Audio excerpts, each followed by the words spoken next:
Olá, começamos mais um Politicast, seu programa de informações políticas, bastidores, situação nacional, situação estadual. Aqui você vai encontrar as mais diversas opiniões com profundidade. E eu convidei hoje para o nosso bate-papo um político de direita, um político que já está no seu segundo mandato, foi candidato a prefeito na eleição passada, um campeão olímpico.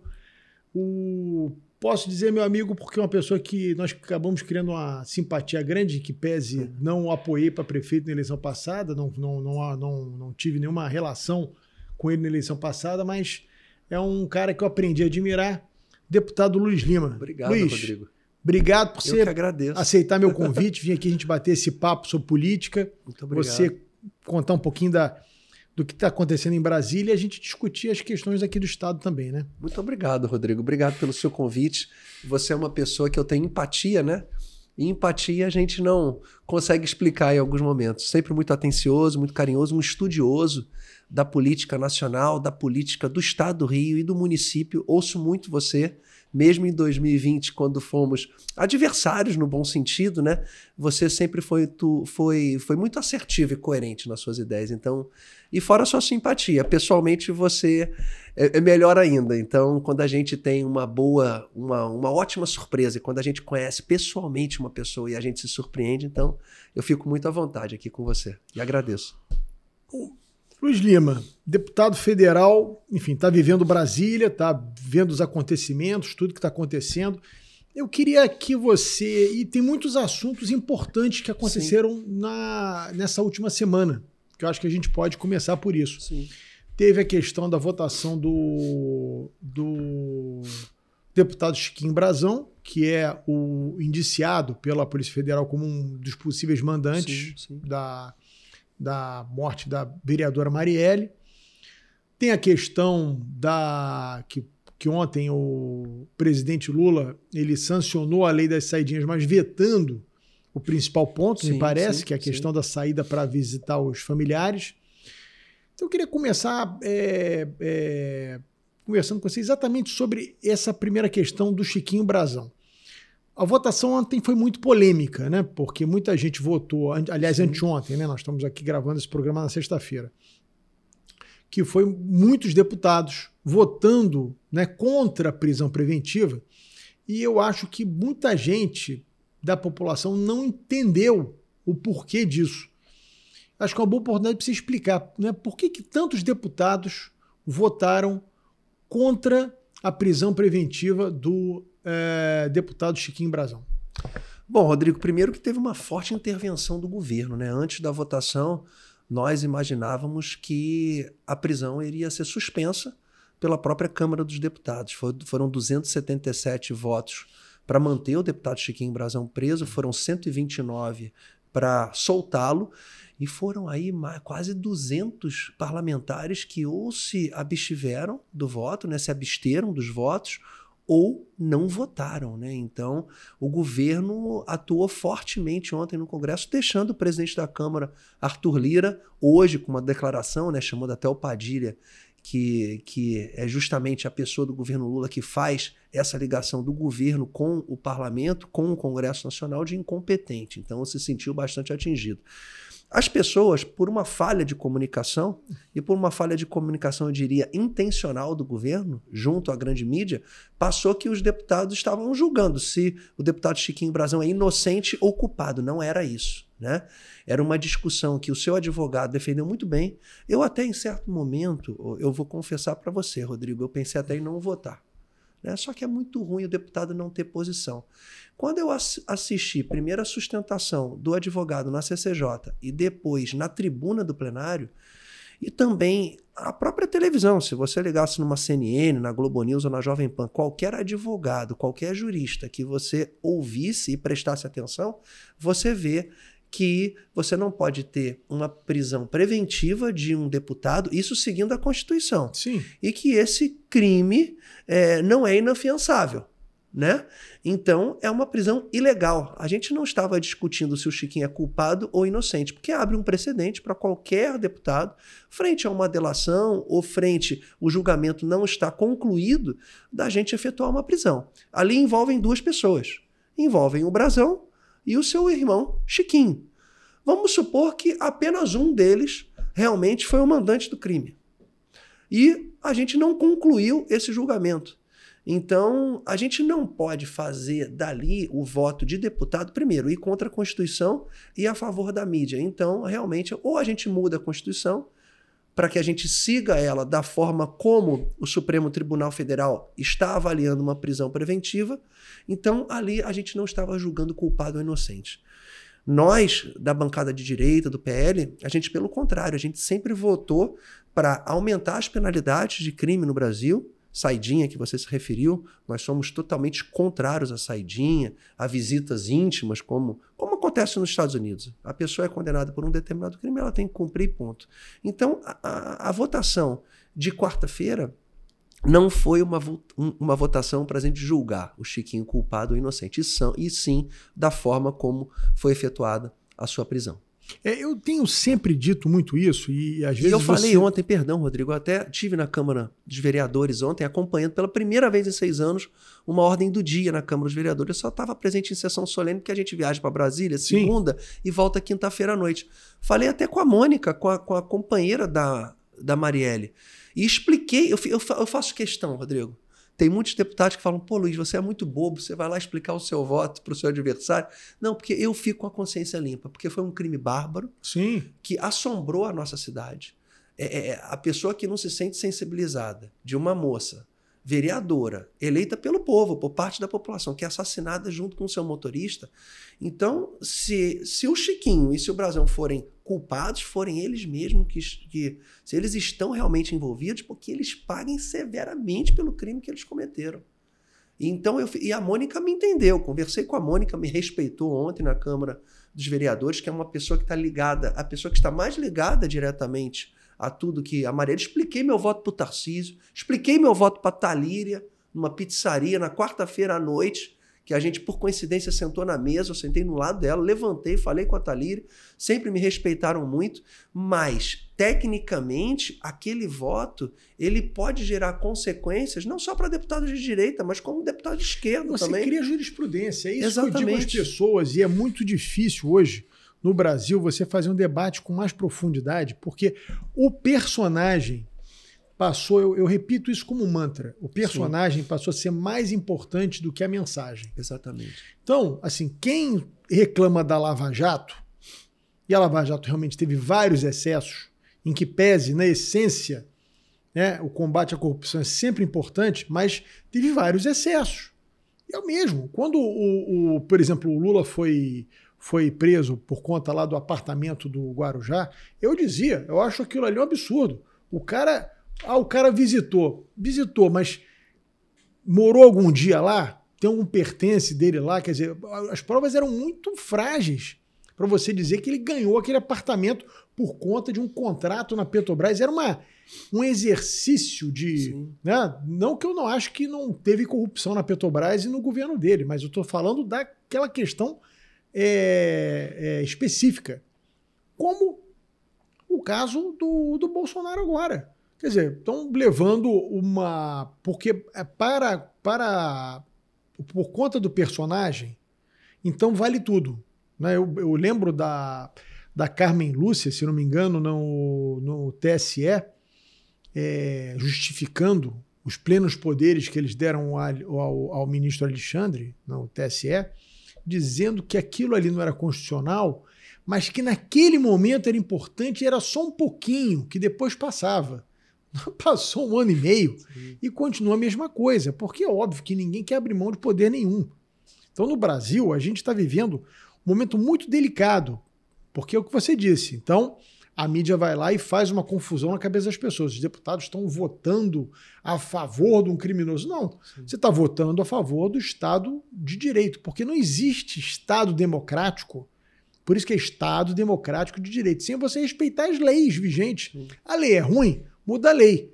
Né? A população achou um absurdo o deputado só poder ser preso em flagrante delito de crime Tem que mudar a inafiançável, lei. então tem que pressionar os deputados para mudar a lei. Mas a lei é essa. A lei é essa. Entendeu? Então, assim, a gente no Brasil fica vivendo essas maluquices. Então a pessoa acha normal, a imprensa bate palma para você falar uma asneira, como eu acho que vários falaram que tinham que pagar por isso, tinham que pagar uma indenização pesada e ter o seu post retirado. Você não pode pegar um jornalista e tirar o cara do ar da rede eternamente. O cara vive de quê? A profissão dele é aquela. Exatamente. Aí ele cometeu um deslize, fez um post em que ele ofendeu alguém, cometeu um crime, que ele pague pelo aquele crime, aquele post seja suspendido. Agora, o jeito de ser banido, eu sinceramente eu não tenho notícia disso nem no regime militar, que a esquerda usa tanto para dizer como um período anos de chumbo, anos da censura. Eu não lembro de ter acontecido. Os maiores festivais de música foram durante o regime militar, né?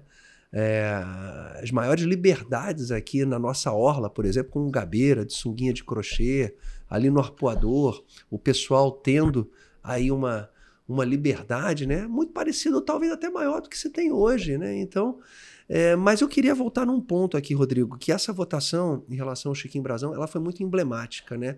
E aí você tocou num ponto muito assertivo, que muitas das vezes é o personagem e quem esse personagem representa naquele momento político, que é o julgamento. A gente teve o julgamento da Flor de Lis, que se você pegar o mapa de votação, quando os deputados que cassaram e não cassaram a Flor de Lis, até com muito mais evidências de que o crime realmente aconteceu do que o próprio Chiquinho Brazão, era explícito, você teve deputados votando contra a cassação da Flor de Lis e que quarta-feira votou a favor da manutenção do Chiquinho Brazão.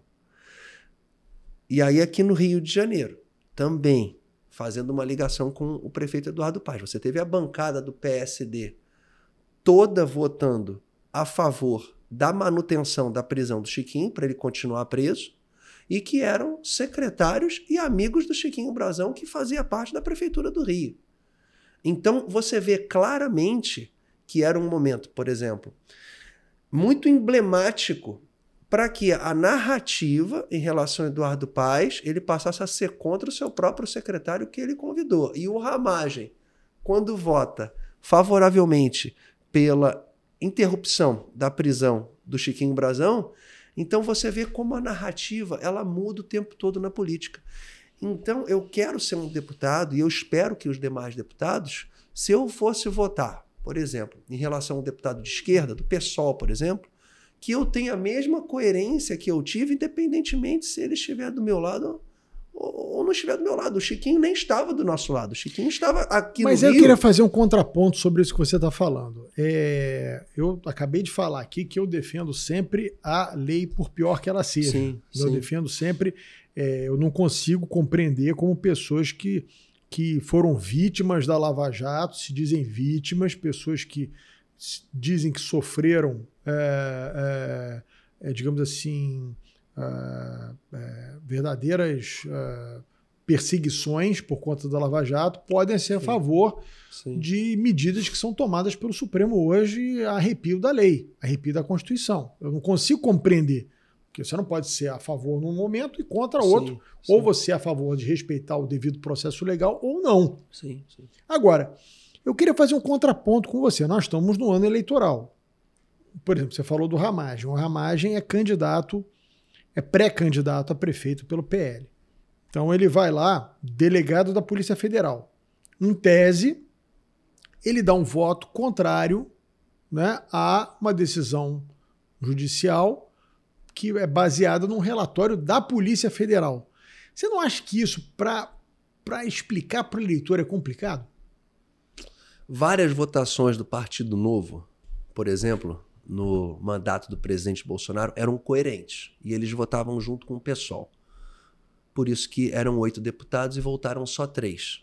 Mas quem está vivendo ali a política, acompanhando a justificativa de cada partido, entende o Partido Novo, pelo seu rigor em fazer com que o Brasil tenha uma mudança mais rápida, e o PSOL por sua oposição ao governo Bolsonaro. E essas votações eram iguais. Então, a partir do momento que você tem que explicar, aí eu concordo com você, tem um peso político muito grande. Mas eu, por estar vivendo e entendendo, eu passo a admirar o Ramagem. Porque mesmo ele se expondo ao risco de ter que explicar a sua votação, como eu tive, Rodrigo.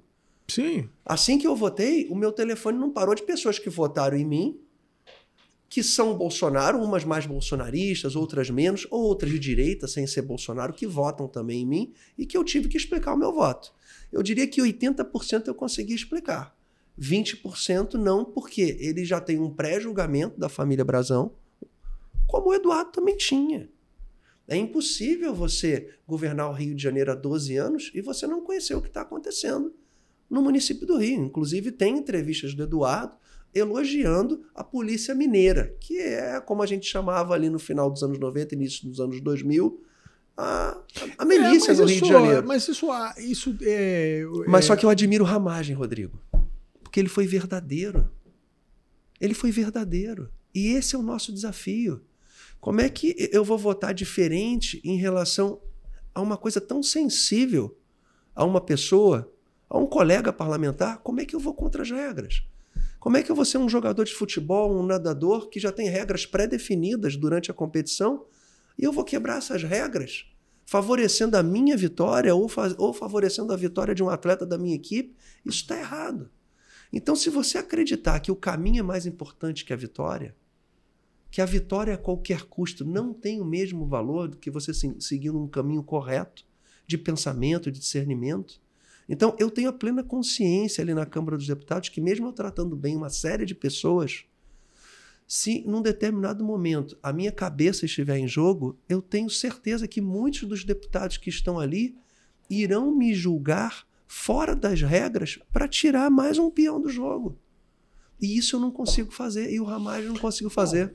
Isso eu admiro, entendeu, Rodrigo? Eu estou falando de coisas distintas. Né? Eu estou falando o seguinte, nós temos a questão de ordem absolutamente legal, Sim. nós começamos aqui conversando sobre isso, e tem uma questão de opinião pública. Sim. Né? As pessoas, como você disse, foi um crime muito bárbaro, e em que pese eu também tive cuidado de ler todo o relatório, um assunto que para você falar, acho que você precisa estar muito bem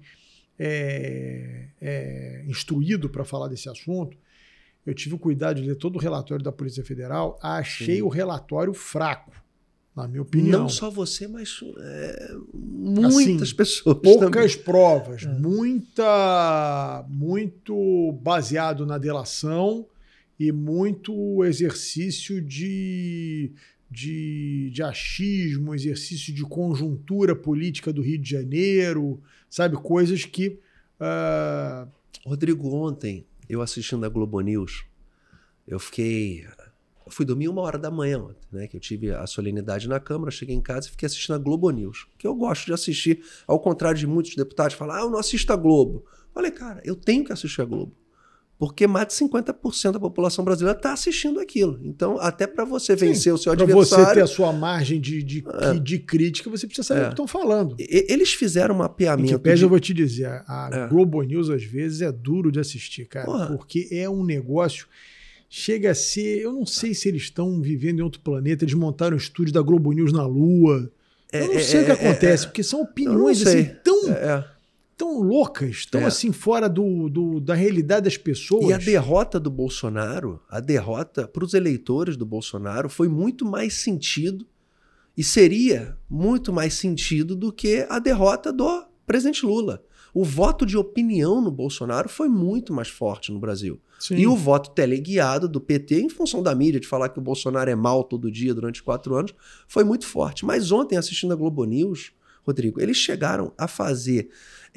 a traçar uma comparação, um parâmetro dos votos no Rio de Janeiro, que foram 18 votos a favor da prisão do Chiquinho e 18 contra, dá 36, 18 com 18, e os outros 10 ou foram abstenção ou não votaram.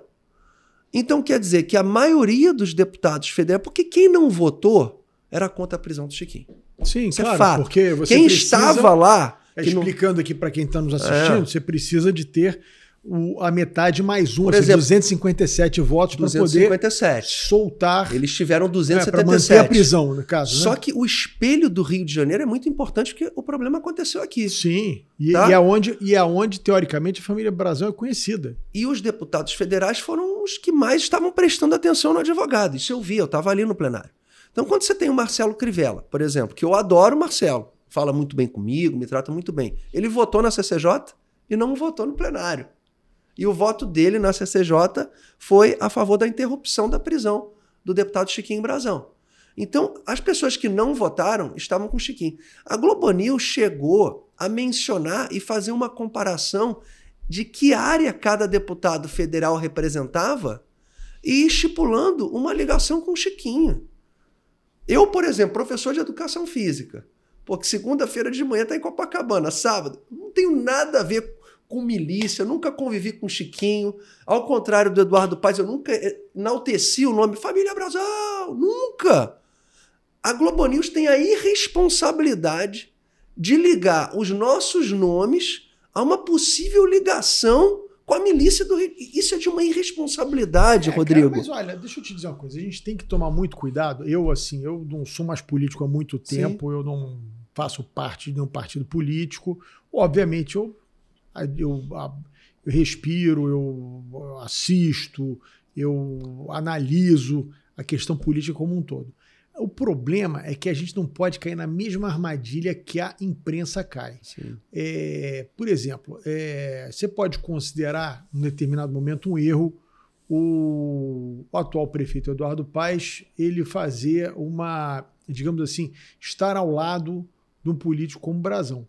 Mas a partir daí, fazer uma analogia, porque por ele estar ao lado, ele ter alguma coisa a ver com algum tipo de mal feito que a família Brazão tenha feito no passado ou no presente, Rodrigo, a gente não pode cair nessa mesma, Rodrigo, armadilha, porque a imprensa faz isso o tempo inteiro com os políticos. Né?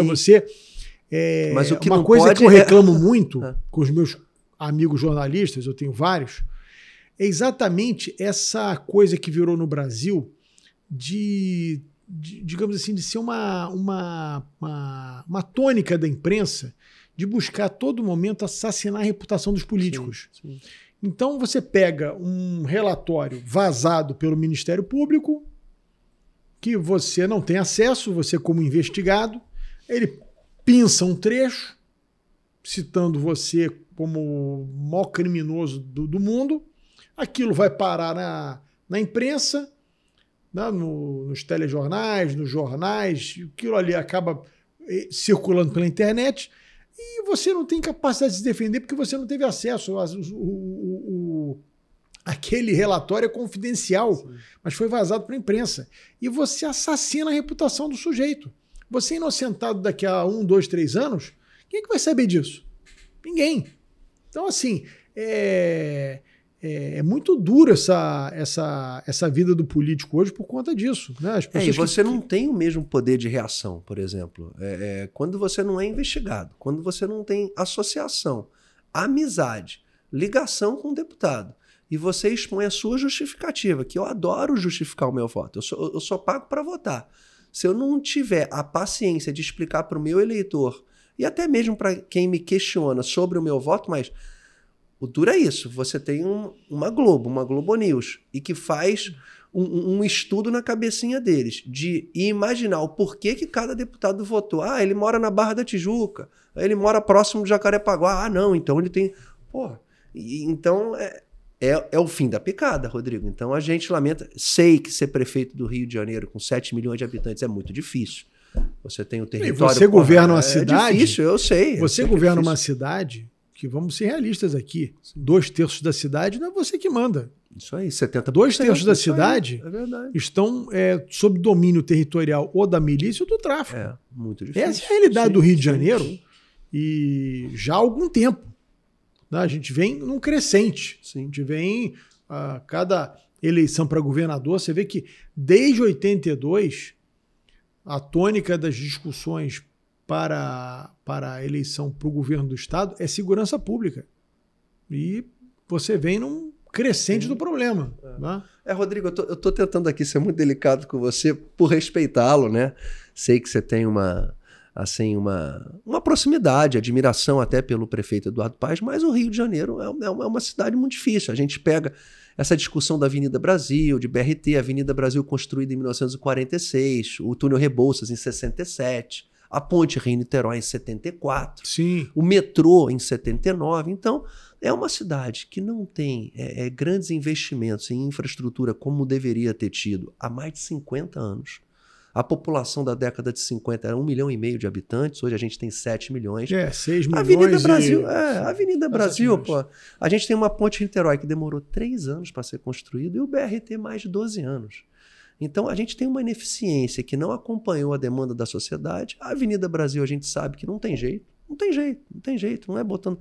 Ali você só tem uma solução, é o metrô é o metrô suspenso, né? Como tem em Miami, como tem em grandes metrópoles. Ali não tem solução. Então, as áreas vulneráveis cresceram demais. Você falou do crime organizado, mas você tem a responsabilidade da prefeitura também, Rodrigo. Sim, sem dúvida. A prefeitura, quando te cobra IPTU, poxa, que é um imposto territorial, e ela não chama para si a responsabilidade por cuidar do seu território, eu não posso passar pela linha amarela e ter uma casa de 5 andares do lado da linha amarela, como tem muitas hoje em dia. Então, quando o próprio município ele se exime de culpa em cuidar do seu próprio território, isso já vem de muitos anos, Rodrigo. Você já tem, assim, o Eduardo Paes tem pontos positivos que eu enxergo dele, é claro que tem. Claro que tem. Só que é o mesmo grupo há 28 anos. Mas deixa eu te falar uma coisa, deixa eu te dar um testemunho importante aqui. Eu fui secretário de Ordem Pública em 2009. Sim. Eu criei a Secretaria de Ordem Pública à época. Primeiro secretário, na secretaria, inclusive, ainda que não existia no organograma da prefeitura, era uma secretaria especial. A dificuldade de você impor ordem na cidade, ela é muito grande. Eu, graças a Deus, eu acho que eu fui bem sucedido na minha missão na época, tanto é que eu fui reeleito deputado federal com uma boa votação e muito bem avaliado o programa na época de ordenamento da cidade. Foi reportado em várias mídias internacionais na época, como Le Monde, El País, New York Times e tantos outros veículos. Mas você tem uma cultura da desordem no Rio de Janeiro. O carioca tem uma cultura da desordem. O carioca é leniente com a desordem de uma forma que é difícil você enfrentar isso. Isso contamina as autoridades. Você veja que, vamos aqui para a questão mais da segurança pública, mas que estão muito interligadas, ordem pública e segurança pública, né? Talvez pudesse ser só um programa a gente debatendo isso aqui, mas ontem saiu um estudo do CNJ, desde a decisão do Supremo Tribunal Federal, que no meio da pandemia proibiu as forças policiais de agirem, né, em áreas dominadas pelo tráfico e pela milícia. Proibiu, eu estou sendo forte, não estou sendo correto, mas criou uma série de barreiras para a ação das forças de segurança pública. Você teve um crescimento das áreas ocupadas, principalmente pelo Comando Vermelho, de 17%. Não é pouca coisa, Luiz Lima. É uma 17% do território ser controlado por grupos criminosos. É um dado estarrecedor. Então, você fazer qualquer política pública nesse ambiente é muito difícil. É muito difícil. Eu estou aqui até, de certa forma, eu tenho muitas críticas à questão da segurança pública hoje, mas eu estou até, nesse ponto, livrando a cara do governador, porque realmente não pode ser só uma coincidência, né? O Supremo toma uma decisão dessa e 4 anos depois você tem um aumento, uma expansão de 17% nas áreas que são dominadas pelo crime organizado. É uma coisa muito difícil. Você tem promotores que se metem. Por exemplo, o prefeito Eduardo Paes tomou uma medida que, na minha opinião, é extremamente importante, que é acabar com aquela bagunça ali na Uruguaiana. Eu passei há uns 3, 4 meses ali, eu vou pouco ao centro da cidade. Pô, aquilo ali, um negócio parecia que estava em Bangladesh. Um troço horroroso. Sim. Aí você vai acabar com aquela desordem ali, regulamentou, alguns podem, o resto não pode, aí você tem o cara cadastrado, você sabe o que o cara está vendendo, não passa a ser um lugar de receptação arrobalto de telefone no centro da cidade, todo mundo sabe que é ali na Uruguaiana. Sim. Aí vem o Ministério Público Federal e a Defensoria Pública fazer uma recomendação para a prefeitura não tirar ninguém dali. Sim. Meu Deus do céu, esses caras vivem em que planeta? Estão baseados em quê para fazer uma recomendação dessa? Se ocupar o solo urbano de qualquer jeito é a forma de você solucionar os problemas sociais do Rio?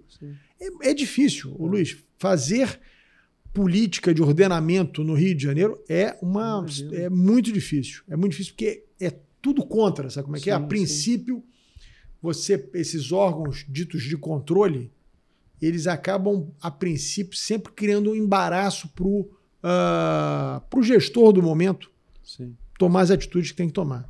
Rodrigo, eu vou ser muito sincero com você. Durante a campanha de 2020, eu vivenciei muito a cidade do Rio de Janeiro, de Paquetá a Sepetiba. Muito, né?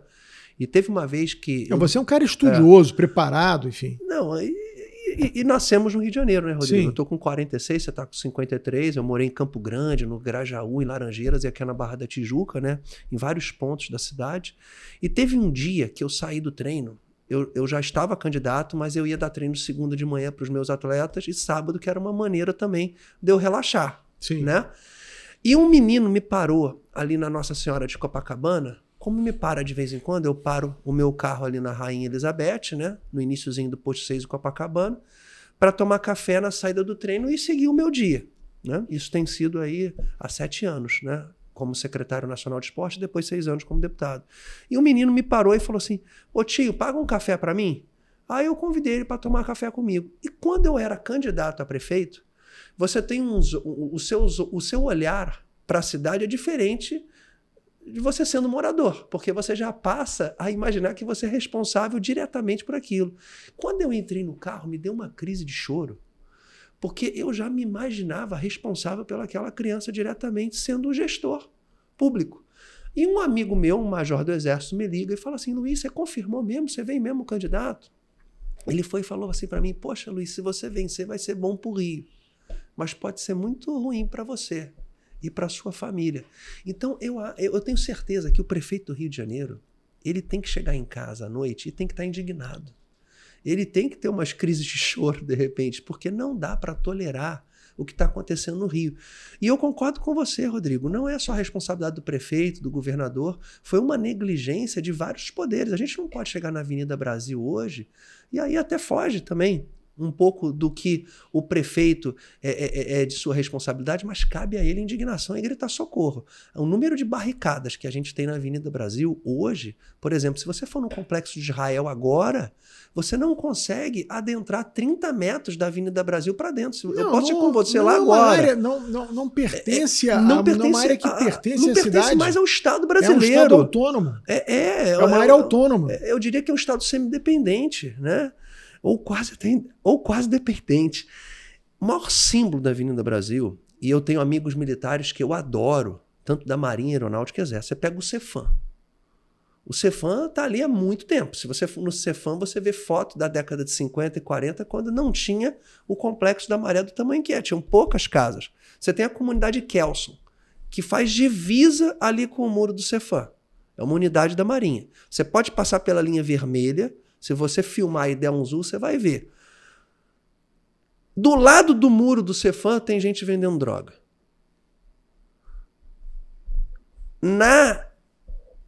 Na margem da comunidade de Kelson, é público e notório que tem entrada e saída de droga ali pela Baía de Guanabara. Então você não tem a própria Força Armada brasileira combatendo o crime organizado. Sempre lavaram as mãos. Então o Rio de Janeiro, Rodrigo... O Rio de Janeiro é único nesse troço. Quando eu falo que você é leniente com o crime, que o carioca é leniente com a desordem, o carnaval é a essência do que eu estou querendo dizer. Sim. Você vai, sem dar nomes, porque eu não quero ser aqui,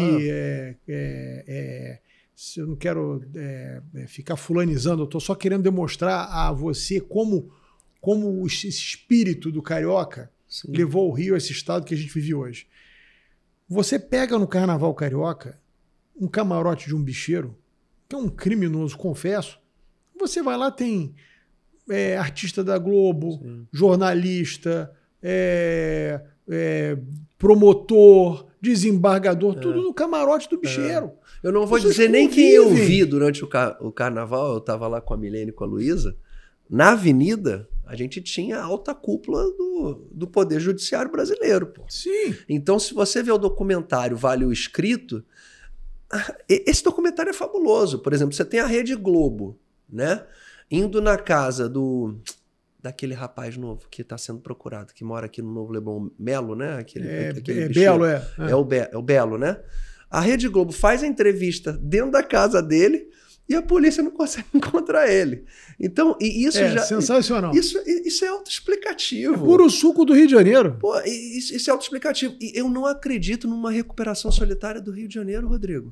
Com prefeito nenhum. Se o governo federal não entender que o Rio de Janeiro, por ter sido capital federal, a cidade mais conhecida do mundo, precisa de ajuda do governo federal, onde o Estado tem um efetivo menor de combate ao crime do que o próprio crime organizado, a gente está falando de 300 mil homens da Polícia Militar. O crime organizado no Estado, seja milícia ou Comando Vermelho, ou outro grupo terrorista, que são grupos terroristas, tem um efetivo maior. Então, o Rio de Janeiro sozinho não vai se levantar. Você vê, são coisas que você não pode... ou você é duro, ou a gente vai ficar enxugando gelo. Por exemplo, um cara ter uma arma para se defender, em que pese eu não tenha, mas eu admito que o cara tenha direito de ter uma arma para se defender. Então, o cara tem uma pistola, um revólver para se defender. Quem está segurando um fuzil, fuzil não é uma arma de defesa, é uma arma de ataque. Então, o cara que está segurando um fuzil, ele está, na minha opinião, apto a ser alvejado pelas forças policiais, porque esse cara ele não está com fuzil para se defender de nada, ele vai atacar alguém. Então, antes que ele ataque alguém, ele tem que ser atacado. Se você não cria, se você cria essa mentalidade na sociedade, isso fica claro, eu duvido que tivesse tanto bandido andando de fuzil por aí. Mas é claro, Rodrigo, eu costumo falar isso na Câmara dos Deputados. A esquerda brasileira, quando ela cria um elo de ligação com Biden, por exemplo, o Biden não é de esquerda. O Biden é uma direita moderada. Nos Estados Unidos não existe esquerda. Qual lugar dos Estados Unidos? Até agora existe, né? A Kamala Harris, que é vice dele, é uma pessoa mais de esquerda, realmente. Mas você não vai tolerar em Los Angeles, ou em Miami, ou em São Francisco, ou em Chicago, ou em Boston, Nova York, uma barricada. Sim. Você não vai tolerar uma pessoa com um fuzil caminhando na rua. Sim, não existe isso. Então, esse pensamento de tolerância ao crime organizado no Rio de Janeiro, isso já sobrepõe qualquer estágio de loucura. Isso nem na China ou na Rússia você vai ter uma barricada. Os estados mais liberais com uso de arma, você pega a Flórida, você pode andar com uma pistola na cintura. Pode. Mas se você no meio da rua der um tiro pra cima, você fica 10 anos preso. Sim. Porque não é que você matou alguém, não. Você deu um tiro pra cima. Você fica 10 anos preso. Um estado tolerante com o uso de armas. Ou seja, as leis... Qual é o princípio? O princípio é o seguinte. Você tem direitos, mas você tem deveres fortes com a sociedade como um todo. O princípio do americano é esse. Você tem vários direitos, mas os seus deveres são muito fortes também. Aproveite bem com responsabilidade dos seus direitos, que se você ultrapassá-los, a pena é dura. Aqui no Brasil você só tem direito. Você não tem obrigação nenhuma. É todo mundo querendo direito sem obrigação nenhuma. Então essa mentalidade, eu falo com muita tranquilidade, que eu não sou candidato a nada, então posso falar que a população se acostumou a muito direito e pouco dever. Sim. Você não tem direito com seu... Você tem que ter obrigações com o seu país, com o seu estado, com o seu município, das menores, que é jogar papel no chão, até maiores. Então, assim, as pessoas não têm, é uma coisa muito complicada. E esse coitadismo, eu chamo de coitadismo, essa coisa de você, porque o sujeito... Você tem problemas sociais graves na cidade, e tem mesmo, o cara pode fazer tudo que ele quiser. Então ele pode construir onde ele quiser, ele pode vender onde ele quiser, ele pode até, de certa forma, se tolerar um furto, um pequeno roubo, né? Roubar para uma cervejinha, para comprar uma cervejinha não tem problema. Por aí vai. Então essa mentalidade, ela tem eco na sociedade brasileira e principalmente do Rio de Janeiro. Esse acho que é o maior problema nosso, é a mudança de mentalidade. Enquanto nós tivermos uma mudança de mentalidade, é muito difícil a gente resolver o problema do Brasil e, em especial, do Rio de Janeiro. Então, Luiz, eu acho que se a gente não tiver uma mudança de mentalidade, vai ser muito difícil resolver o problema do Brasil e do Rio de Janeiro, porque há essa percepção, as pessoas têm a percepção de que tem direito a tudo e não tem obrigação nenhuma, nem com sua nação, nem com seu estado, nem com seu município, que vai desde as coisas mais primordiais, como você não jogar um papel no chão, né? não infringir uma regra básica de postura municipal, até coisas maiores.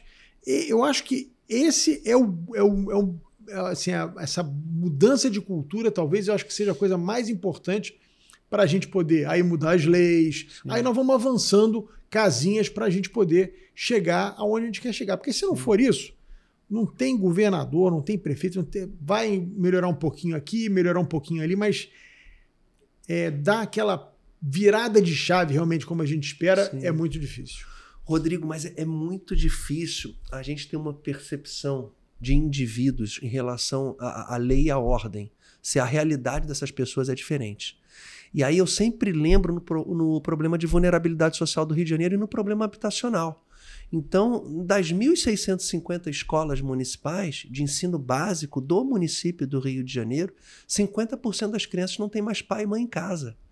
Então, se a gente for em qualquer comunidade, primeiro você vai ter um problema habitacional sério. Muitas casas que eu entrei, ali à margem da Avenida Brasil, andando um pouquinho adentro, você tem casas que o chão é terra, que a água da pia passa no meio da sala correndo.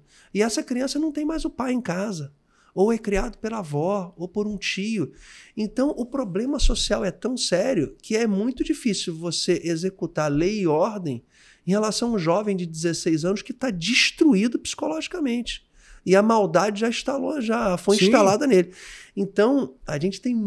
É muito trabalhoso o Rio de Janeiro. Por isso que eu falo, o Rio de Janeiro sozinho, para se levantar, para combater o crime organizado, é uma tarefa muito difícil. Muito difícil. Olha, quer ver? A gente está falando dessa questão da percepção da mudança de cultura. O Congresso aprovou, e eu sei que você votou favorável, ao fim das saidinhas de presos. Alguns contestam tecnicamente isso, alegando que é importante o cara se ressocializar, coisa e tal, mas o fato é que a mensagem que você passa sempre para o cidadão é que para o criminoso são todos os direitos e para o cidadão de bem, que sofre no dia a dia dos grandes centros urbanos, e aí eu vou falar porque é uma lei que atinge todo o país, para esse não tem direito a nada, né? Quer dizer, tem direito a ser assaltado no meio da rua. Ontem, o presidente Lula sancionou, mas vetou um artigo que trata da possibilidade do cara sair para ter encontro com os seus familiares em algumas datas festivas, me parece. Qual a sua avaliação sobre isso?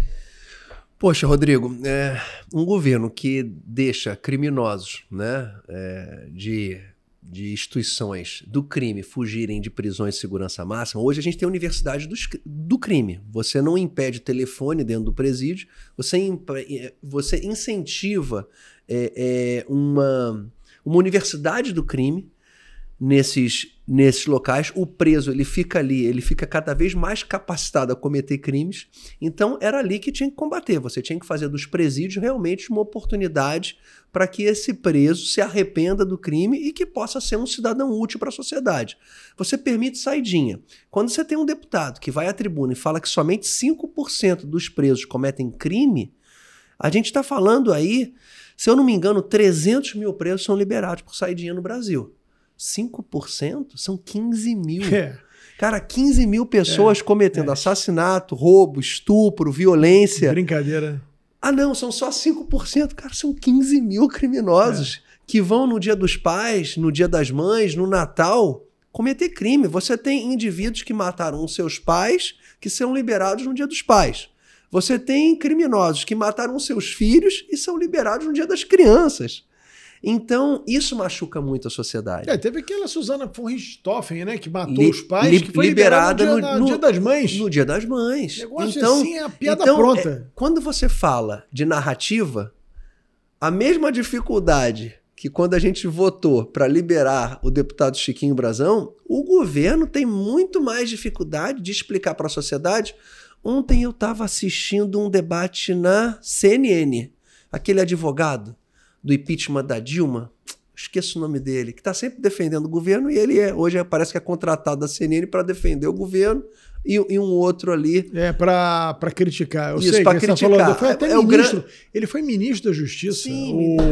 Aliás, é um belíssimo advogado. Não, ele consegue defender como ninguém. O José Eduardo Cardoso. José Eduardo Cardoso, isso mesmo. Então, quando ele defende o direito do bandido, e você tem 15 mil famílias no Brasil que foram vítimas desses 5%, isso é um tiro no pé do governo, do atual governo, que é um dos motivos que vai fazer com que o PT perca a eleição em 2026, não só pelo fato da crise econômica, mas é do problema de segurança. Não foi à toa que o presidente Bolsonaro ganha a eleição aqui no município do Rio de Janeiro em 2022. Então, quando a gente estava falando aqui nos bastidores, né, que o Eduardo Paes é um candidato forte, é fortíssimo, não tem nenhuma. Habilidoso, se comunica bem, entra em sintonia ali com o Carioca, mas a pauta de segurança pública pode levar não só à derrota de vários prefeitos em 2024, como também vai colaborar, porque a derrota em 26 para mim é muito clara. Mas deixa eu te fazer uma pergunta aqui, que sem querer constrangimento, mas eu acho que é uma pergunta que todo mundo vai fazer na eleição. Claro, claro. Eu acho que a pauta, eu tenho visto, eu tenho feito pesquisas, tenho assistido algumas pesquisas quali, e óbvio que o tema da segurança pública vai ser um tema muito... talvez seja o tema que vai ter mais relevância nas eleições municipais agora de 2024. Mas, fundamentalmente, óbvio que o município tem uma responsabilidade grande, mas, fundamentalmente, a questão da segurança pública, ela é um tema de, digamos assim, de responsabilidade do Estado. Sim, sim. E aí você vai ter o candidato, digamos, o principal candidato de oposição ao atual prefeito, o Ramagem, vai ter que carregar o peso do governador Cláudio Castro, que é do PL, que é o responsável por segurança pública. Né? Então não tem jeito, você não tem como fugir disso. Acabei de dar uma declaração aqui eximindo o governador de responsabilidade. Pô. A polícia já tem dificuldade de entrar nessas áreas. Aí vem um ministro lá do Supremo, que nem carioca acho que deve ter vindo aqui a passeio 2, 3 vezes. A partir de agora, a polícia para entrar nessas áreas tem que explicar por quê, tem que fazer não sei o que lá, tem que dar cambalhota, tem que dar pirueta. Aí fica, o trabalho que já era difícil fica quase impossível. Mas o fato como é que você vai ter um candidato que vai falar em segurança pública e o carioca hoje está com medo? Eu estou com medo. Todo dia que a minha mulher sai para levar minhas filhas na escola, quando eu não vou, vai ela, eu estou com medo. Eu fico com medo. Como é que você explica para esse carioca que você vai ter um prefeito que diz que vai ajudar a segurança pública quando a responsabilidade maior da segurança pública é justamente do governador do seu partido? Eu diria, Rodrigo, que o governo quer agir, né? O governo faz o gol e o Supremo Tribunal Federal marca impedimento. Então, se você vê governadores que têm atitudes mais ríspidas, mais rígidas em combate ao crime organizado, como o Tarcísio agora, o Tarcísio está sendo apurrinhado a todo momento. Não tem o menor dúvida. Embora a população esteja enxergando as suas boas ações.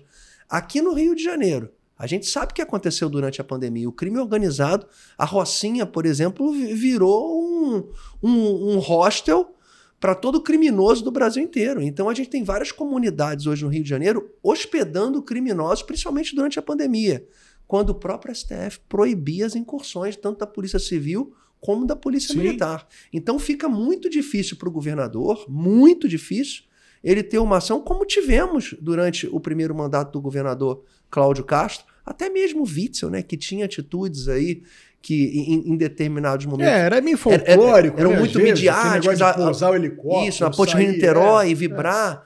Mas qualquer governador hoje... E aí que está a diferença dos Estados Unidos e que faz com que a gente tenha uma ideia de comparação entre os estados. A gente tem o Texas, que é mais rígido, que tem pena de morte. Aqui no Brasil, você tem 27 estados com características diferentes e a gente perde.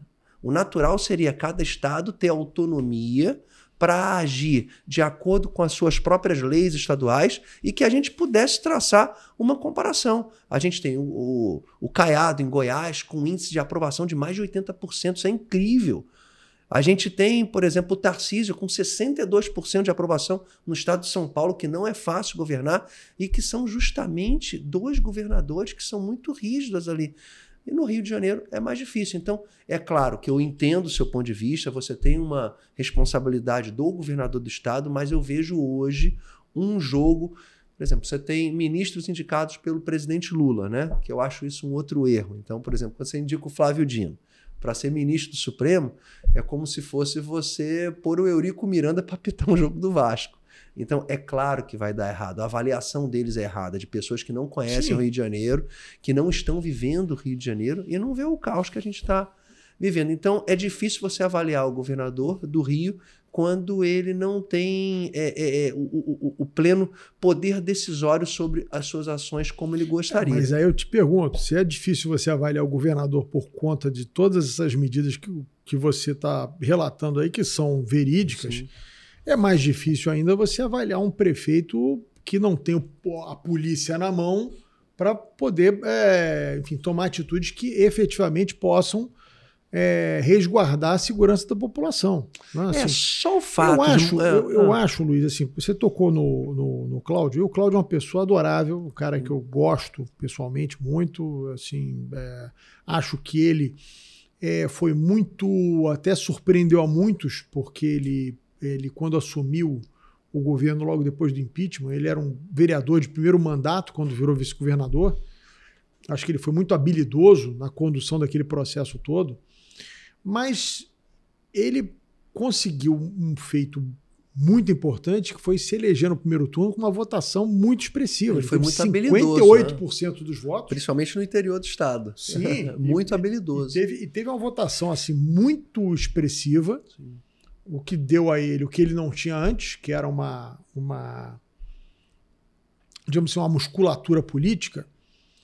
E ele poderia estar hoje ostentando, como está o Caiado, o próprio Tarcísio, uma popularidade alta, porque ele teria ali uma força política para ter montado um governo com pessoas mais afinadas com ele, ter uma coisa.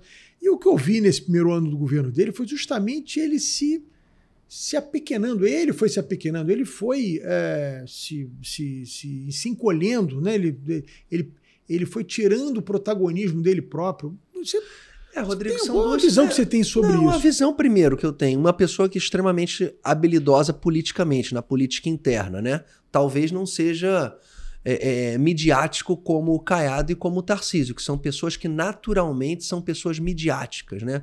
Então eu vejo muito falha a comunicação do governador Cláudio Castro. Ele não é uma pessoa tão midiática como o Caiado e como o Tarcísio, até o Zema, né, falando daquele jeitinho a comunicação dele. A comunicação do Cláudio é tocada pelo chefe de gabinete dele, o Rodrigo Abel, que na minha opinião é um desastre. Eu acho que eu não sei, quer dizer, você já... Não, isso superficialmente que você me perguntou é uma coisa que eu noto. Eu não parei exatamente mas eu vi uma pessoa muito habilidosa, porque as pessoas quando enxergam um político, quando votam, às vezes você tem um político de 1,5 milhão de votos na Câmara dos Deputados em Brasília, que é um fracasso internamente, não se comunica com nenhum deputado, sim, não consegue aprovar um projeto de lei, tem muita rejeição e pouco colabora tanto para a situação como a oposição, se ele fizer parte. Então, no próprio primeiro mandato do governo Bolsonaro, nós tivemos deputados federais com muitos votos, só que não comparecem, não participam, então não vivem aquele ambiente de Câmara. O Cláudio Castro, no interior do estado do Rio de Janeiro, que são 92 municípios, ele foi muito habilidoso com os prefeitos. Na distribuição, na política pública de diversas áreas, ele foi rápido.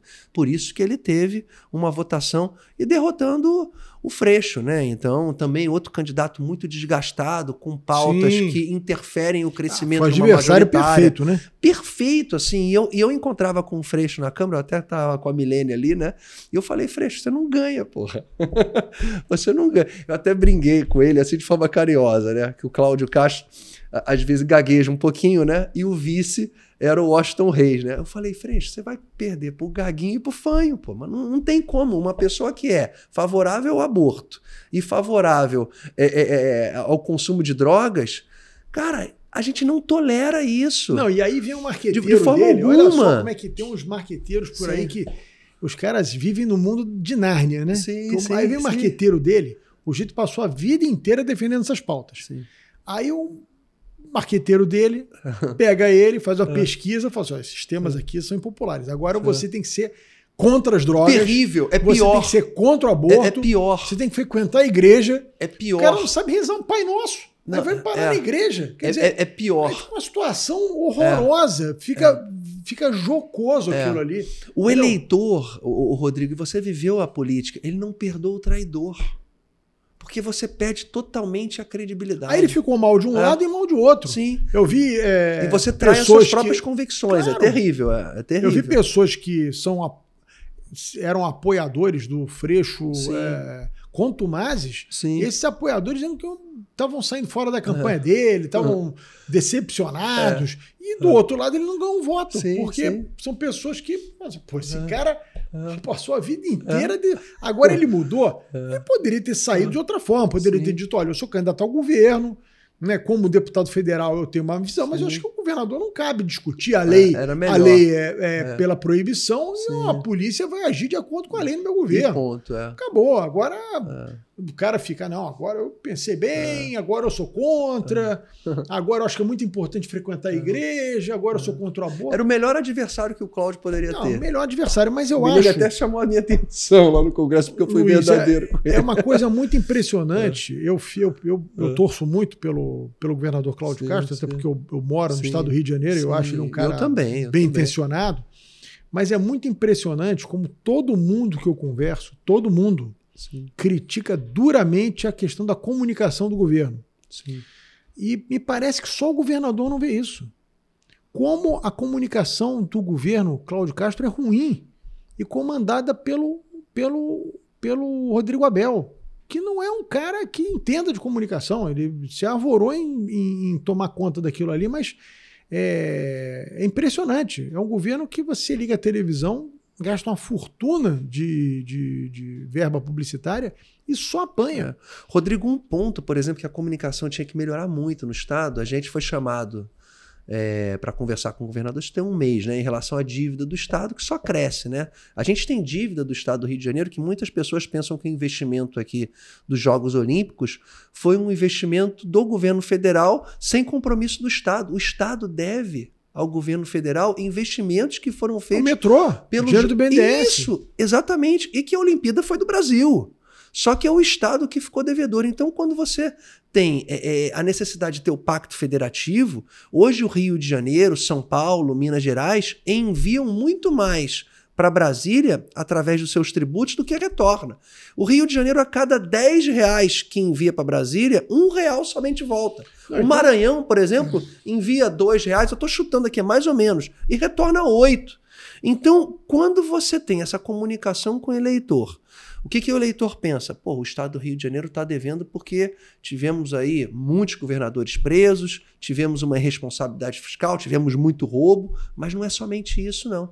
O Rio de Janeiro hoje, o pedreiro de São João de Meriti, o pipoqueiro, o médico, o engenheiro que paga o seu tributo, ele está financiando estados que são insustentáveis. Então, o retorno do recurso, isso foi com o governo Bolsonaro, com qualquer governo. Sim. É muito centralizado em Brasília. Então, a dívida que o Rio de Janeiro tem, o Rio de Janeiro já pagou há muito tempo. Não, e tem uma Só que ele não consegue comunicar isso. E tem uma outra coisa, Luiz, que eu acho que devia ser pauta de todos os deputados federais, devia ser uma questão apartidária, completa, é o seguinte: se você pegar, Brasília hoje recebe em torno de 25 bilhões por ano do governo federal por ser a capital federal. O governo federal subsidia o Distrito Federal, o governo do Distrito Federal, que é um governo rico, porque a renda per capita de Brasília é a mais alta do Brasil. 2 milhões de habitantes somente. Com funcionários que saíram do Rio de Janeiro. Exatamente. Então, o Rio de Janeiro sofreu um esvaziamento econômico enorme, porque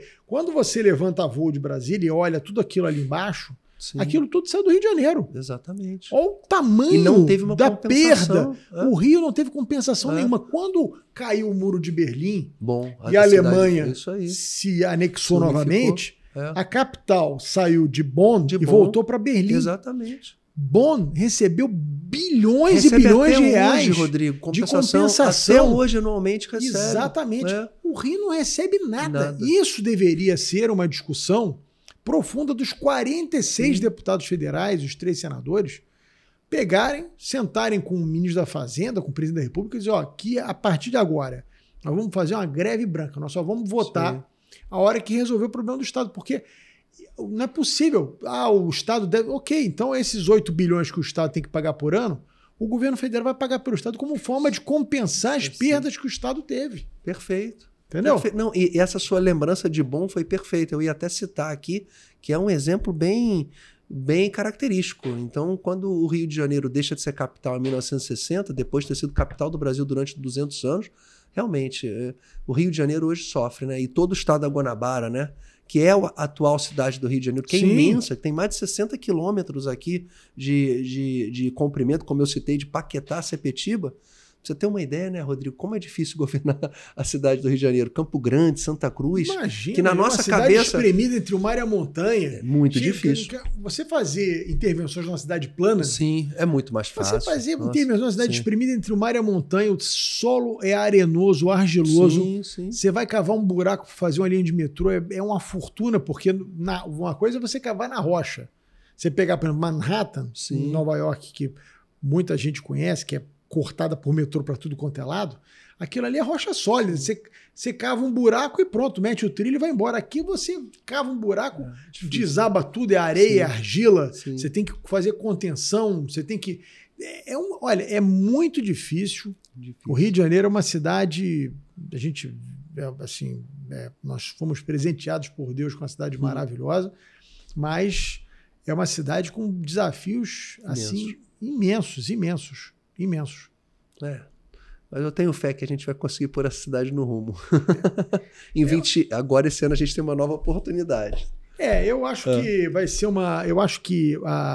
E o carioca não pode ter medo de buscar uma estrada diferente, Rodrigo. Mas essa que eu acho, Luiz, eu olhando um pouco mais de fora, assim, eu costumo dizer o seguinte, eu não sou mais inteligente que ninguém, mas eu estou nisso há muito tempo. E a gente, quando sai da política, você fica menos contaminado com o dia a dia. Então eu tenho a percepção de olhar um pouco a floresta um pouco mais distante. Eu não vejo, Rodrigo, eu tenho muita dificuldade assim quando os interesses políticos eles sobrepõem a tecnicidade, né?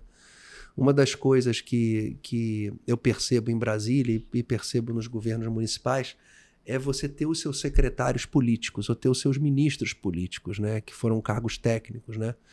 Então, quando você tem uma prioridade de formação de grupo político em relação à sua prioridade maior, que deveria ser cuidar da pauta executiva daquele secretário, isso me preocupa. Mas olha só, isso seja o governo que for, tá? Deixa eu só te falar um negócio. Aí eu não concordo. Eu não vejo com como você dar certo. Pelo seguinte, não, mas por exemplo, não vejo como dar você certo. É um político. Sim.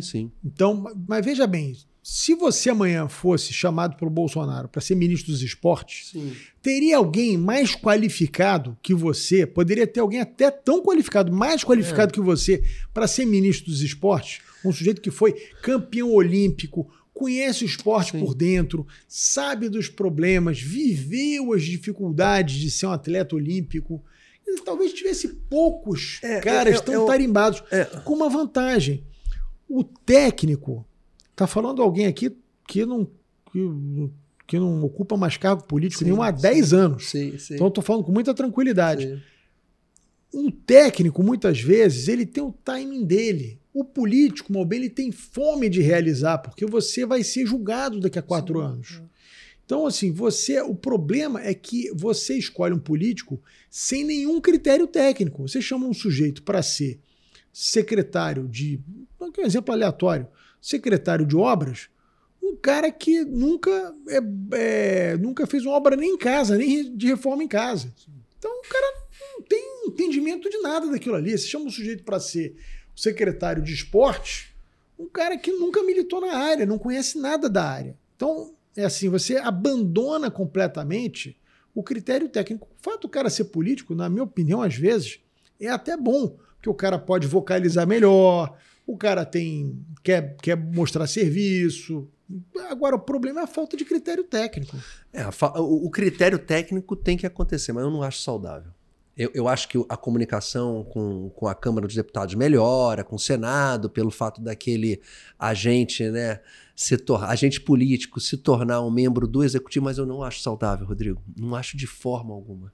Eu não acho saudável um ministro que é deputado federal, que ocupa um cargo no Ministério da Saúde ou no Ministério da Educação, ele vai acabar favorecendo mais o seu estado de origem em relação às ações de políticas públicas. Isso é fato. Isso causa um desequilíbrio na administração pública nacional. E no município é a mesma coisa, Rodrigo. Eu vejo a dificuldade que é para um prefeito.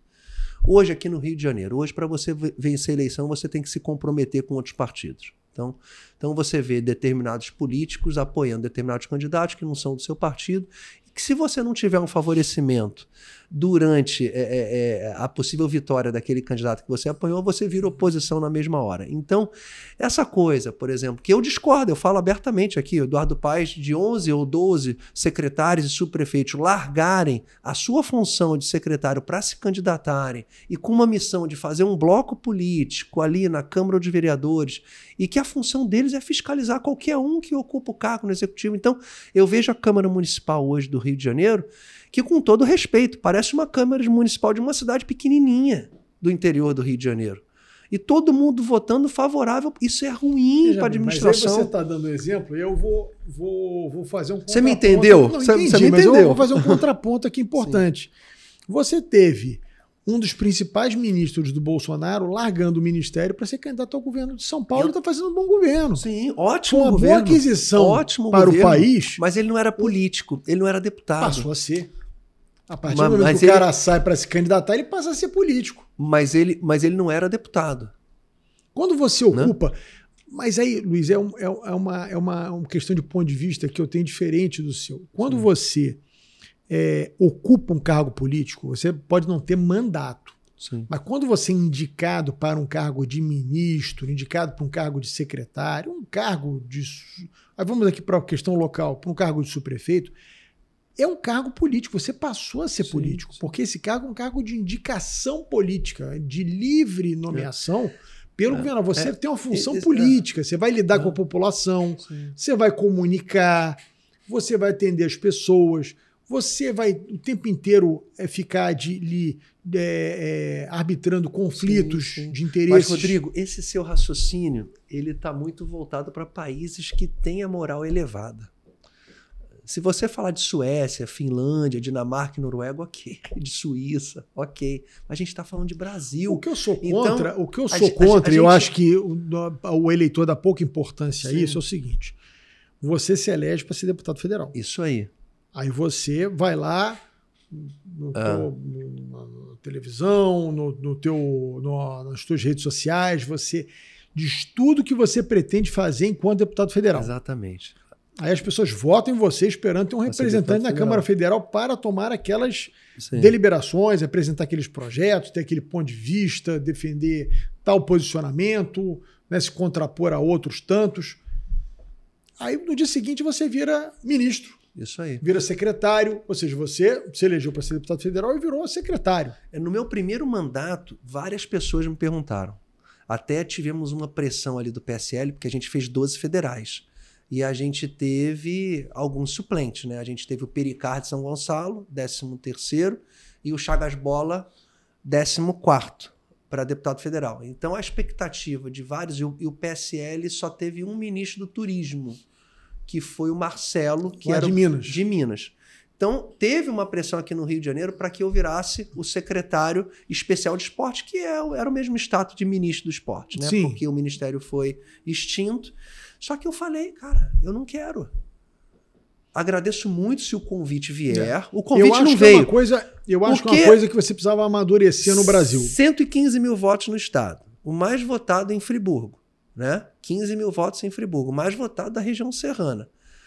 Eu fui eleito com uma série de compromissos, não só com o município do Rio de Janeiro, como o estado. Aí vira o ministro do esporte. Abriria a vaga ali para o Pericard. Ou nesse mandato agora, se eu me tornasse ministro, quem é o suplente é o Dr. Flávio de Paracambi. São pessoas que eu respeito muito, mas são pessoas que iriam ter um viés político e uma direção política de direcionamento da política para o estado do Rio de Janeiro diferente da minha. Então, os meus eleitores iriam ficar muito decepcionados comigo. E eu decepcionado comigo também, porque ser deputado federal, é claro que você sendo ministro, você politicamente você tem muito recurso, você executa, o poder decisório é seu, politicamente você vai ganhar muito espaço, até para abrir para a sua eleição. Mas ser deputado federal você foi, Rodrigo. É um presente de Deus.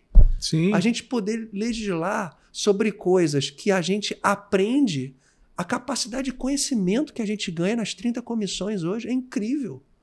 Então, hoje eu tenho problemas emocionais sendo deputado, assim, de angústia, de porque o processo tristeza. legislativo ele é lento, né? Mas é apaixonante. Sim. É apaixonante. E olha, eu estou falando isso porque eu acho que é um tema que deveria ser debatido e talvez amadurecido. Sim. Você pode se eleger deputado federal e depois virar ministro, secretário? Pode, mas eu acho que você tem que renunciar ao mandato. Exatamente. Não se licenciar. Exatamente. Está falando alguém que se licenciou do mandato para ser secretário. Porque tem deputado que deixa o cargo e o eleitor não sabe disso porque a gente viveu política. Por exemplo, eu me elejo deputado federal, aí você é meu suplente. Eu, além de ser ministro, eu chego, Rodrigo, se você quiser, você vai nomear um assessor só. Os outros 22 são meus e as minhas emendas eu volto para direcionar. Então, quer dizer, eu tenho força política como ministro e por trás eu continuo sendo deputado. Uso o melhor do mandato. Eu volto... o presidente Bolsonaro mandou me exonerar para eu votar nisso porque o Rodrigo não vai votar. Aí eu saio, voto naquela votação, reforma da Previdência. Você não está de acordo, eu estou de acordo, eu voto. E todas as emendas é minha. Eu canso de ver isso. Eu canso de ver isso em Brasília. Então, nesse ponto, quando você falou, não, eu sou favorável, mas você está vivendo num mundo fantástico que o Brasil não é fantástico. Mas o Brasil não tem... Aí a gente vai voltar àquele velho problema que por isso que eu sou contrário. É por isso que eu sou contrário. A gente tem que ter o respeito. A gente vai voltar lá no início da nossa conversa. As leis, elas têm que, por pior que sejam, têm que ser respeitadas à risca, principalmente por ministros do Supremo Tribunal Federal. Sim. Você tem que ter instituições que funcionem, né? Enfim, senão a gente fica... A gente vai ficar sempre nessa coisa de ficar discutindo, isso pode não pode ser legal, feito, que no Brasil, não sei o quê. É legal, mas não é moral. É que nem indicação do ministro do Supremo, né? Seja pelo Bolsonaro ou seja pelo Lula. A gente não tem como nação valores morais de comprometimento, em primeiro lugar, com o nosso país. Não, e outra coisa, todo mundo que é indicado fica com compromisso com o grupo político ou com a pessoa que te indicou. O ministro do Supremo Tribunal Federal, na minha opinião, ele devia ser obrigatoriamente um juiz de carreira. Com certeza. Eu não tenho Pode dúvida pegar disso. um cara que foi advogado um dia, o cara nem mais milita no direito, o cara tem um diploma de advogado, aí tem notório saber, é nomeado ministro do Supremo. Não dá. Aí tem que ter mandato, não pode ser. Não dá. 25 anos. Entendeu? O cara tem que ser um juiz de carreira, né, que entende do processo, digamos assim, todo o processo jurídico, judicial da justiça, para poder ser nomeado. Agora, dando uma pincelada na tua cidade principal, onde você é o mais votado, Friburgo. Friburgo. O PL podia ter escolhido um candidatinho melhor para ser candidato lá, que esse prefeito atual é um prefeitinho mequetrefe, hein? Rodrigo, o PL tem como missão fazer muitos prefeitos no Brasil, né? E aí eu não vou discordar e nem concordar com o pensamento hoje de eficiência para atingir o número de 1.000 prefeitos no Rio, no Brasil, mas isso pode custar muito caro, né? E Friburgo é uma cidade que está no centro do estado do Rio de Janeiro, é uma cidade que eu tenho uma identificação muito grande. É uma cidade belíssima, 200 mil habitantes, uma cidade... Mas que vem sofrendo com prefeitos ruins, né? Assim, ficou um pouco para trás, né? Eu vivo Friburgo, eu estou indo, inclusive, acabando aqui o nosso podcast, indo para Friburgo, né? Eu fui mais votado em 2018, em 2022, o deputado federal mais votado, não só do PL, não, entre todos, né? E eu vejo que Friburgo perdeu uma grande oportunidade. Não basta você investir no prefeito que está liderando as pesquisas e ele seja um possível vencedor lá na frente e que ele de fato não tenha um compromisso com a direita, com o presidente Bolsonaro, e sim tem um compromisso com si próprio, com a sua carreira política própria. Então, Friburgo hoje tem um prefeito que eu tenho divergências em relação a comportamento, em ações, em modo de agir, tanto na parte da eficiência política como na parte pessoal, no tratamento pessoal. Por que eu renunciei ao diretório do PL em Friburgo em dezembro? O meu título de eleitor está em Friburgo. Eu mudei meu título de eleitor justamente na esperança de fazer de Friburgo uma cidade exemplo da direita, onde deu muitos votos para o presidente Bolsonaro. Você tem um prefeito que o seu secretário da Casa Civil era do PSOL. Você tem membros do seu executivo ligados ao PT. Um prefeito que não participou das eleições em 2020 ligadamente à direita, que em 2018 não estava com o presidente Bolsonaro, que fazia críticas à administração municipal e hoje ele faz totalmente ao contrário do que ele planejava. E que em 2022 não participou diretamente, não só das eleições do presidente Bolsonaro no primeiro turno, como também do Cláudio Castro. Então eu não posso abrir portas para um prefeito que eu tenho a certeza que em 26 não estará conosco, não estará seguindo a nossa linha.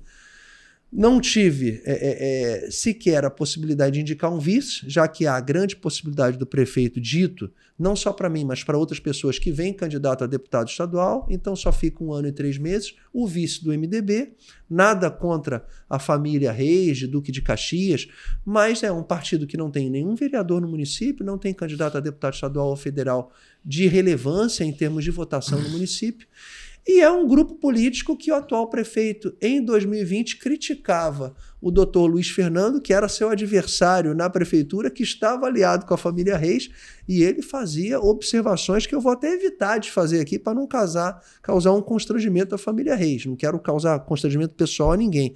Então, impossível de eu fidelizar.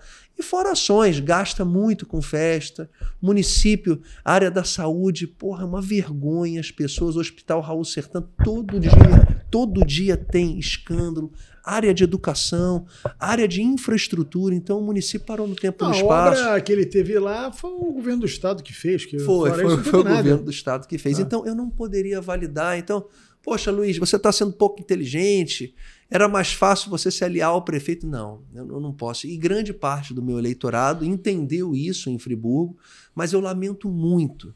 E eu costumo falar, é melhor você ter 15 prefeitos no estado do Rio de Janeiro eleitos, em que o caminho é mais importante que a vitória, e a gente sabe que em 26 vai estar conosco, com os eleitores de direita, do que você fazer 30 e você está investindo em pessoas que não estarão com a gente apenas para fazer número, né?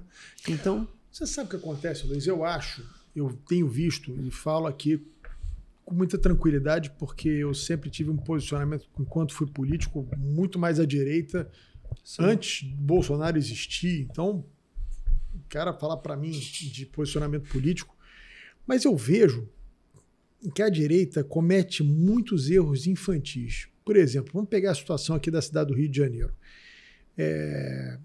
Eu conheci o Ramagem muito superficialmente, mas eu acho que ele é um cara preparado. Mas, na minha opinião, primeiro está longe de ser o melhor candidato do PL para disputar uma eleição na cidade do Rio de Janeiro. Está 20 anos fora do Rio.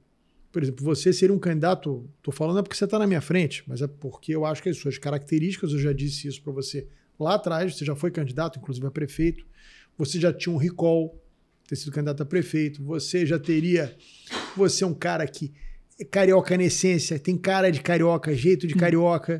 Então, acho que você seria um candidato muito mais competitivo, na minha opinião, do que o Ramagem, que está 20 anos fora do Rio, e que eu não vejo nele aquela vontade. Eu, quando recebo um político aqui na agência, e o cara vem pedir a minha ajuda, a minha consultoria, primeira coisa que eu pergunto para o político, você está com tesão de ser candidato? Se o cara não tem aquela vontade, aquela gana, né, como diria o filme do Rocky Balboa, né, olhos de tigre, o cara não está vibrando, cara, não adianta, isso é a essência de tudo, eu não vejo isso. Outro erro que eu vejo na direita é você querer o tempo inteiro nacionalizar um discurso quando os assuntos locais, isso é histórico nas eleições municipais, eles são predominantes. Então você ficar querendo atacar um prefeito como Eduardo Paes, que você pode ter todas as divergências, digamos assim, políticas, mas é um sujeito que trabalha pra cacete, conhece a prefeitura como pouca gente conhece, é difícil achar alguém que conheça a prefeitura tanto quanto ele conhece, faz política o tempo inteiro, né? Se comunica muito bem. Você enfrentar um prefeito e está no cargo com a máquina na mão, você enfrentar um prefeito desse, sem você estudar profundamente a cidade, ficar discutindo, ficar com frases de efeito, soldado do Lula, nervosinho, não sei o quê, isso aí já passou, o cara já foi testado em outras eleições e ganhou eleição. Então isso aí sabe, eu acho que a direita comete erros primários, na minha opinião, de avaliação do que seriam os melhores candidatos para disputar a eleição e o conteúdo que você tem que discutir. E isso, na minha opinião, pode custar à direita derrotas importantes em municípios importantes. Ou até não formar quadros para uma eleição de 2026 que acaba sendo a eleição, digamos assim, é o jogo principal, né? Nós estamos falando, ilustrando um pouco a questão eleitoral. A eleição municipal é um preparativo, né? É um bom treino, um jogo treino com um time de segunda divisão para o jogo principal, que é a eleição de 2026. Eu acho isso. Você está falando questão de Friburgo, concordo com você. Eu conheci o prefeito Johnny Maicon, acho um prefeito muito medíocre, na minha opinião, para uma cidade tão importante quanto Friburgo. E acho um erro o PL, por exemplo, não aproveitar para formar um quadro ali, não te delegar isso enquanto deputado mais votado. E aqui no Rio também acho que está se cometendo um erro por conta de conteúdo e escolha equivocada, na minha modesta opinião, né? Rodrigo, primeiro falando em partido, é claro que você tem que respeitar as pessoas que fazem parte do partido, né, e que realmente fizeram do PL um partido muito grande. Então, percentualmente em Friburgo, eu tendo 15 mil votos em Friburgo, sendo o mais votado, eu percentualmente fui o deputado que mais trouxe recursos para o PL para que possibilitasse essas candidaturas. Então, que tinha que ser ouvido, eu tinha que ser ouvido, mas eu respeito a decisão do partido. Eu fui um atleta olímpico, eu respeito muito assim, a direção do partido, o meu técnico, o diretor da equipe. No caso do Rio de Janeiro, acertou, na minha opinião. Errou em muitos municípios do Rio de Janeiro. Né? O PSOL hoje, o PT, são partidos fortes porque tem uma ligação com a verdade frente aos seus eleitores. Quem vem pelo PSOL, o PT, sabe que está com Lula. E hoje, em muitos municípios, que o PL, pela ânsia de vencer a eleição municipal, o eleitor não sabe se aquele candidato é Lula ou é Bolsonaro. Isso é um ponto ruim. O Ramagem a gente sabe que é Bolsonaro. O Ramagem é um deputado federal que está no seu 2º ano de mandato. Assim como a Cidinha Campos estava quando enfrentou o César Maia na primeira eleição, eu tive um programa com a Cidinha, quando eu vim candidato em 2020, ela falou assim para mim, como é que pode, Luiz Lima? Você está no seu 2º ano de mandato, deputado federal, quer ser prefeito do Rio de Janeiro. E eu não tinha me ligado que a Cidinha, no seu 2º ano como deputada federal, foi a melhor chance que ela teve de se tornar prefeita. Eu falei depois da entrevista. Ela bateu muito em mim, a Cidinha, na Rádio Tupi até. Foi o último programa até que ela fez com os candidatos, porque ela me bateu tanto que até as pessoas da Tupi, que é uma rádio de esquerda, ficou até constrangido, porque ela me bateu demais. E eu não respondi, eu tratei ela com muita educação. O Ramagem foi a melhor escolha, assim, Rodrigo. Embora ele possa ter ficado longe do Rio de Janeiro, assim como o Tarcísio ficou longe de São Paulo. E que hoje é o melhor governador de muitos anos do estado de São Paulo. Dedicado, competente, sério. O Ramagem, eu conheço ele pessoalmente, é uma pessoa assim, de excelente trato. Pode ser um pouquinho mais fechado, mas é uma pessoa firme, com compromisso. Então eu vejo que o partido acertou. Pode vencer? Pode. Pode perder? Pode. Mas o PL acerta no Rio de Janeiro em indicar o Ramagem. Boulos está prestes a se tornar prefeito de São Paulo. Por quê? Criou fidelização. O PSOL é um partido, por exemplo, hoje, coerente com o que ele vende para o seu eleitor. Sim. O PL tem que ser coerente com aquilo que ele está vendendo para o eleitor dele, senão vai acabar. Ele vai pulverizar. Então, perdendo ou ganhando, porque teve muita gente no PL também que já estava dando a eleição como ganha para o Eduardo Paes. E, na minha opinião, não está ganha, Rodrigo. Não está ganha. A gente tem o Wilson Witzel, Tá bem que foi uma catástrofe, mas a gente sabe, 60 dias antes da eleição estava com 2%. Mas ali foi um ponto fora da curva mas ali você tinha uma... Mas o raio caiu no estado, agora pode cair no município. Pode! É claro que pode. Isso é um fenômeno que acontece de décadas em décadas. Assim, aconteceu com o Brizola em 82. Aconteceu o loop hoje, até hoje O Brizola veio do Rio Grande do Sul, tá? Não era do Rio de Janeiro, virou um fenômeno. As pessoas... Eu era enfim, tinha 11 anos de idade na época, nem votava, mas as pessoas... Aquilo virou um fenômeno, né? Assim, elegeu... Como o voto era vinculado... Sim. Elegeu muita gente. Ele elegeu Cacique Juruna, Aguinaldo Timóteo, Carlos Imperial, era um monte de gente, um pouco fenômeno que foi pessoas que eram inimagináveis se elegerem, né, algumas até desconhecidas, e se elegeram... Elegeu o Lupe, né, que está até hoje, 42 anos depois. Do Bolsonaro em 2018, que levou o Witzel. Tem uma outra característica. Eu não, mas eu enxergo, sinceramente, sabia, não acredito Rodrigo? muito nisso, não. Eu enxergo pelas coincidências. Assim, tudo na vida que acontece fruto de coincidências que vêm em sucessão, né? Segurança do Bolsonaro. No fato mais relevante, eu diria, em 2018, um dos fatos que levou o Bolsonaro a ser presidente. Estava com ele. Confiança, proximidade com Carlos Bolsonaro, que sem dúvida nenhuma foi uma das pessoas mais responsáveis pela eleição do presidente Bolsonaro. Aí, um fato relevante... ABIN, deputado federal, tudo muito rápido, eu vejo que pode acontecer. A política não vive somente, você sabe disso, o voto não se explica. Então, a situação que vive o Rio de Janeiro, atrelado a uma rejeição imensa que o presidente Lula está tendo em todos os estados. Ontem mesmo, o nível ali de avaliação péssima, ela está superando o ótimo e o regular. Em São Paulo, em Minas, no Paraná nem se fala, no Rio de Janeiro. E isso é um fator que pode contribuir para a derrota do Eduardo Paes. Ninguém é invencível, Rodrigo. Pelo amor de Deus. O Eduardo Paes não é Pelé, não, claro. Eu só acho que as pessoas não... O eleitor, quando vai votar para prefeito... Não, eu concordo vereador, com você. Ele não nacionaliza a eleição a esse ponto. É óbvio que você vai dizer, mas tem aquele eleitor muito fiel ao Bolsonaro, que vai votar no candidato dele. Claro, o cara parte de um piso alto. Sim. Mas eu acho, por exemplo, se você pegar alguns exemplos, 2004, o César Maia era candidato à reeleição. Tinha ganho a eleição em 2000 do Conde, em 2004 era candidato à reeleição. Era o maior opositor do Lula no Brasil, digamos assim, de visibilidade. Era o prefeito do Rio que era um opositor do Lula. E o Lula vence a eleição em 2002. E assume em 2004 ele tem 60% de ótimo e bom no Rio de Janeiro. Sim. Mas o César Maia ganhou a eleição do primeiro turno e o candidato Lula chegou em 5º lugar. Em 2008, o Lula também com uma popularidade altíssima no Rio. O candidato dele, Molon. Em 2004, não foi a Benedita, a segunda? Não, 2004 foi o César Maia, ele se elegeu no primeiro turno. Em segundo lugar chegou o Crivella, em 2004, tinha acabado de se eleger senador. A Benedita veio candidata? A Benedita veio candidata agora, foi em 92. Tá certo. Que ela foi pro segundo turno com César Maia. Isso, que foi...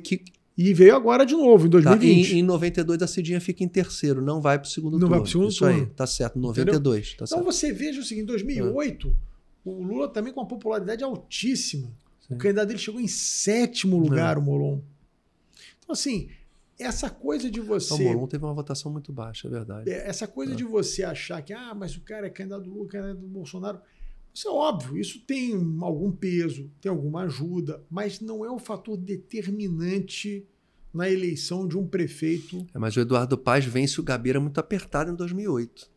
Sim, no segundo turno. E principalmente por causa do feriado. Eu lembro disso. Mas aí no segundo turno, em 2008, ele tem o apoio do Lula.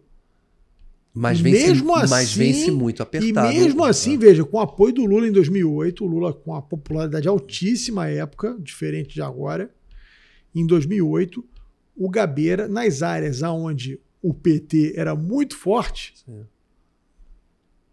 O Gabeira vence por larga margem. Mas foi apertado o resultado geral. Então, assim, isso que eu estou dizendo, mesmo com o apoio do Lula. Então, o que eu estou querendo dizer para você é o seguinte, óbvio que ajuda. É óbvio que o sujeito ser candidato do Bolsonaro vai colocar ele já num patamar mais alto.